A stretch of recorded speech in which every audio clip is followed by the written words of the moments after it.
Hello and welcome. In this video, we are going to look at David R. Hawkins's insights on meditation. However, what we are going to talk about here runs much deeper than simple instructions. At the core, what we are talking about is a different way of relating to our thoughts, emotions, identity, and the physical reality from the one that most people regard as the only one without ever questioning it. This video is not meant as either a definitive guide to meditation or an exhaustive account of what meditation is for. However, if you understand what is said here properly, it will deepen your relationship with the practice and help you to understand what you are experiencing while meditating and how to relate to the experiences in a more conscious manner. As for techniques, there are plenty available with a quick search, such as sitting quietly and focusing on the breath, repeating a mantra inside the head, guided meditations, or just plainly sitting in stillness. None of them are right or wrong, but some may suit some people better than others.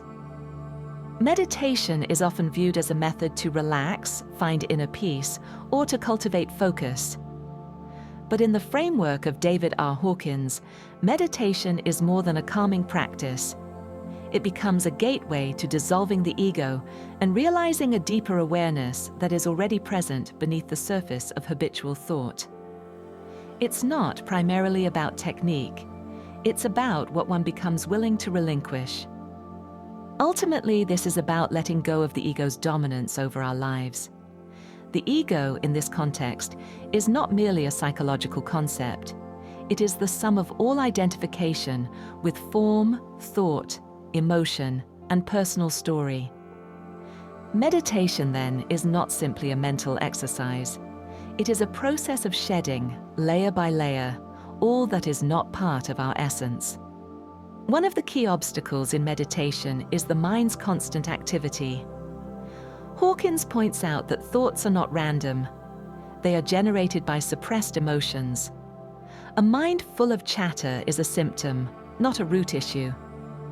Suppressed guilt, fear, and desire generate endless trains of thought, and so trying to silence the mind directly often leads to frustration. But when one learns to identify and surrender the underlying emotional charge, the thoughts lose momentum. As he explains, when the feeling behind a thought sequence is surrendered, the entire sequence vanishes. This is a radical reorientation. Meditation ceases to be about silencing the mind by force. It becomes a natural byproduct of letting go of the fuel that powers the mind's movement. In this, it's important to realize how identified we are with our thoughts and emotions in our normal state. Even if we know better on an intellectual level, it's hard for us to distinguish between us, our emotional state, and the thoughts that it gives rise to, as soon as we are gripped by a powerful emotion. Meditation helps us to cultivate an inner stillness. From this stillness, it becomes easier to watch the activity of the mind instead of becoming consumed by it. Letting go is a specific process in Hawkins's teaching. It involves becoming fully aware of a feeling, allowing it to be there without resistance, and releasing the energy behind it. This is done without trying to change the feeling or act on it. Instead, one gives up the desire to control, analyze, or escape it. This surrender, repeated over time, begins to untie the knots of identification that form the structure of the ego. In this light, meditation is not a passive escape, but an active surrender. It is a commitment to choosing awareness over control and being overdoing. As Hawkins explains, the path to higher consciousness is not linear, but energetic. The more one lets go, the higher one rises in frequency. But this is not something to chase. It happens as a consequence of consistently refusing to identify with the contents of consciousness and instead resting as the witness behind it. One very important formula, which can be practiced both when one is sitting or engaging in life, is to be here now and let go of expectation, while instead being open to the present moment. Expectation is often subtle, though. In daily activities, we expect certain outcomes from our actions. And in meditation, we expect the meditation to feel a certain way or lead to certain things. Instead, be clear with your intentions, stay present, and allow. This is how you allow the greater mind that we are all part of to come through, whether you are engaged in meditation or in action. These are, of course, just words unless understood and applied, which is something that is very important to keep in mind. However, when this clicks, you will notice it in a very tangible way if you know what to look for.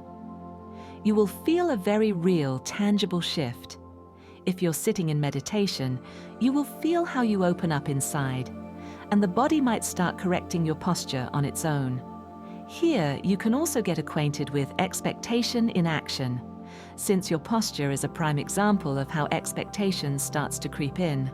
Suddenly, instead of just sitting with the discomfort, you start expecting that the body should correct itself a certain way, and you may even unconsciously start to struggle with it. This, just like the famous monkey mind, is not a failure, however. Sitting here, noticing exactly what is going on and the activities of the mind, is an important part of meditation. Every time you notice these things, instead of them simply slipping by your awareness, you've won a victory. In other words, you win by staying still, releasing expectation, and allowing, which also shifts you out of the societal programming that says that you always have to strive and accomplish in order to be worthy. After a while, the silence one was trying to find reveals itself as always having been there. Hawkins describes this as the recognition of the nouménon, the unchanging, aware presence that is not touched by thought or emotion.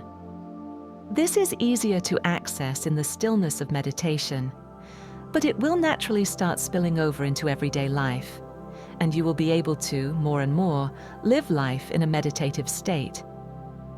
You then begin to recognize this silent awareness even during ordinary activities. It becomes easier to remain aware of it while driving, cooking, or having a conversation. As you do, you will notice how you experience more of life, and that life starts to flow through you instead of you struggling against it. This means that you will flow more effortlessly through your day-to-day activities, and eventually that things in your outer reality will start shifting in your favor too. In the beginning, this will be quite subtle, and for a long time, you will go back and forth. The paradox is that living from this meditative state is effortless, and yet the ego will keep insisting on doing things the way it always has. However, at some point, it may take many years, you will start discerning two very distinct ways of interacting with the human experience. One of struggle, control, expectations, and absent-mindedness, and another one of flow, presence, openness to the present moment, and surrender of control. Once you've started to discern this, these two states will become more and more clear, and the dysfunctionality of the old way will become more and more apparent, even if the ego will kick and scream to defend its habitual ways of living and interacting with life.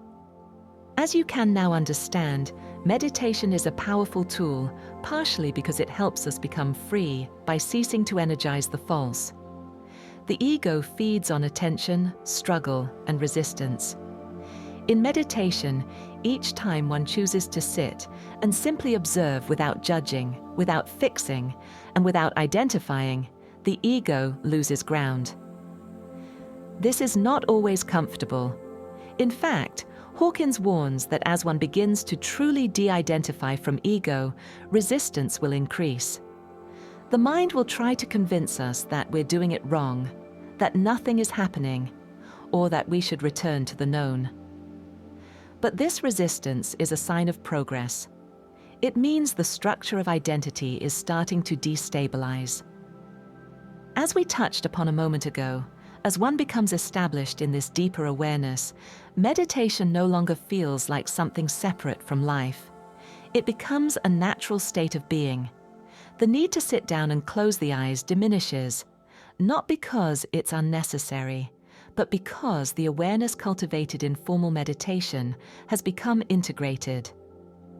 one may begin to notice silence arising spontaneously, in moments of stillness, in beauty, in the mundane.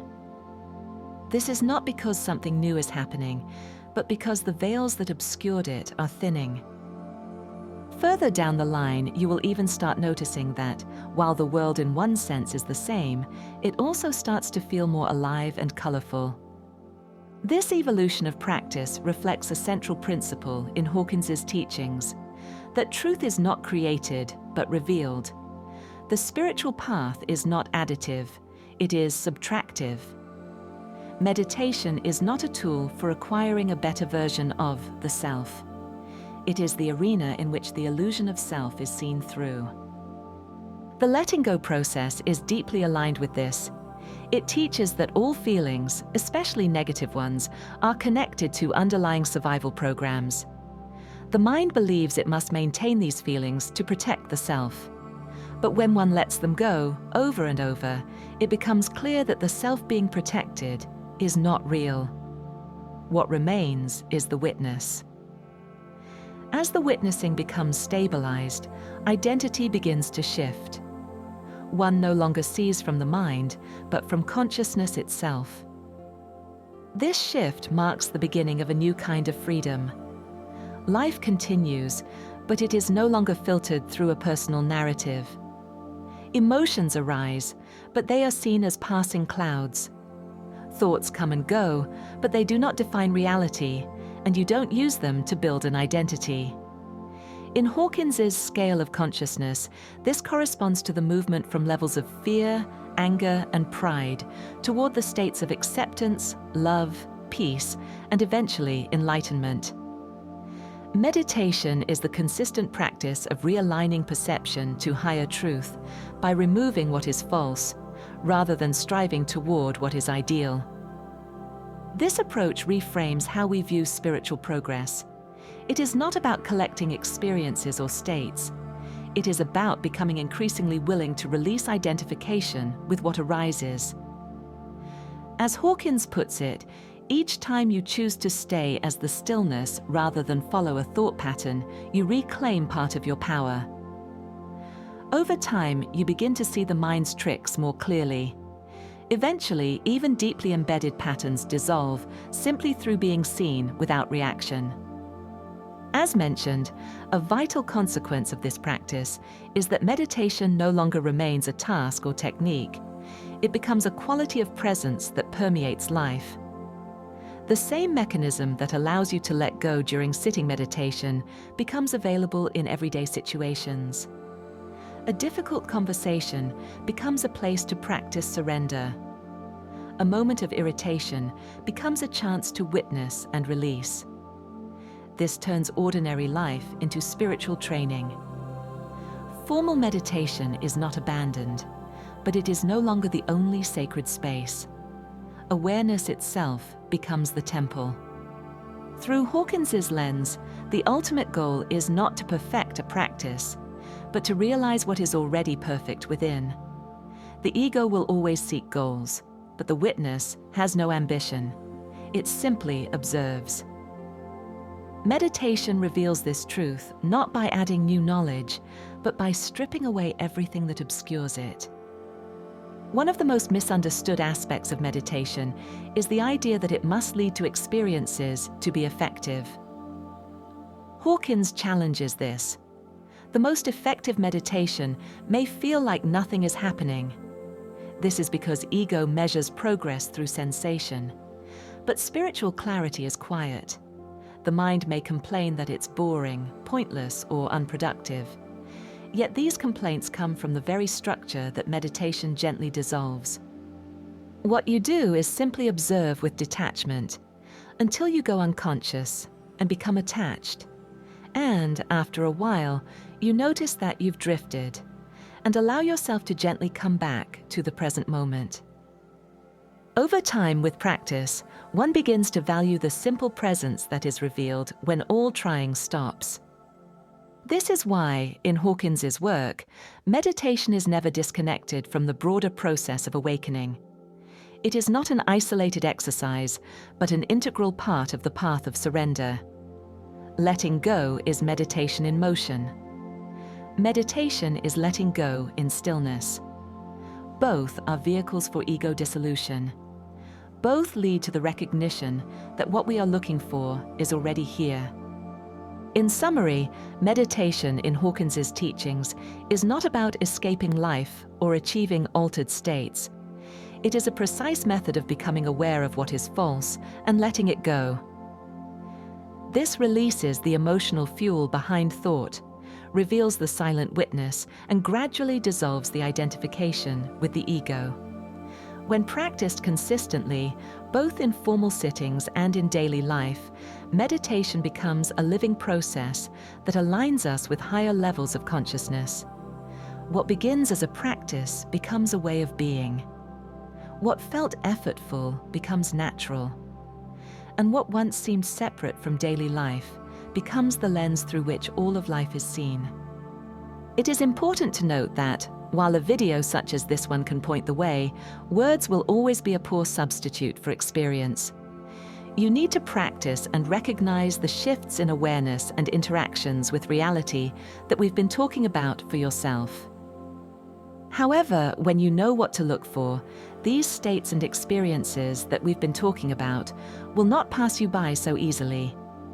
You will know that something real has shifted when you are suddenly acutely aware of being here and now, in this present moment, looking out through your eyes, when your movements suddenly become flowing and effortless, or when you, instead of resisting the quote-unquote bad weather, truly enjoy the sensation of every single raindrop that lands on your cheeks. Finally, we've talked a lot about two distinct ways of interacting with the human experience in this video. Hawkins calls these states power and force. This is his way of framing an important ancient insight in a way that is more comprehensible for the modern mind.